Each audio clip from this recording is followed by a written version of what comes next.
गरुड़ पुराण की कथा आती है कि यमराज जी एक तोता को देख के हंस गए। तो तोता बोला कोई और हंस जाए तो बात बनेगी, यमराज हंस रहा है। तोते के मित्र थे गरुड़ जी, भगवान के वाहन।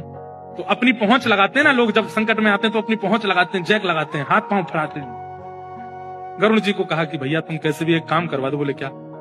ये यमराज जी मुझे देख के हंस गए हैं, मुझे लग रहा है अब मेरे जीवन के दिन 4 बचे हैं।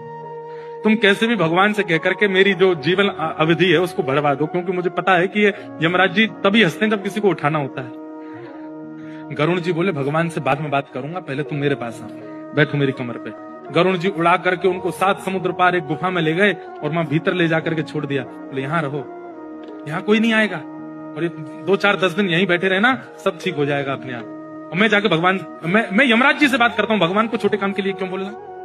मेरी पहुंच तो सब जगह है। मैं भी रसातल में जाके यमराज जी से कहता हूँ तुझको नहीं लेके जाएंगे, ठीक है? तोता बड़ा खुश हुआ, बहुत बढ़िया है, मैं यहीं रह लूंगा 4-5 दिन। यमराज जी के पास गए सीधे गरुड़ जी।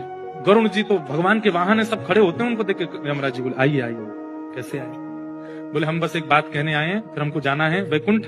हमारा एक मित्र है तोता, वहां का, उसका ये नाम है। बोले अच्छा, तुम उसको देख के हंस गए थे परसों, क्यों हंसे थे? कोई योजना बन रही हो तो मत बनाना।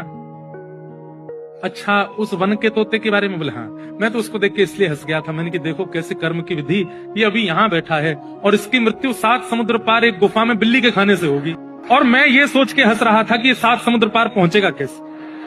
तभी यमराज जी बोले देखो देखो आ गया। पीछे देखा तो उस तोते की आत्मा आ रही थी, मर गया। गरुड़ जी बोले मैं ही छोड़ के आया था इसे। आप कौन से जन्म का अब भोग रहे हो आपको नहीं पता है भैया, वो नहीं टल सकती है। इसलिए प्रसन्न रहो, नाम जपो, कथा सुनो, खूब आनंद से रहो।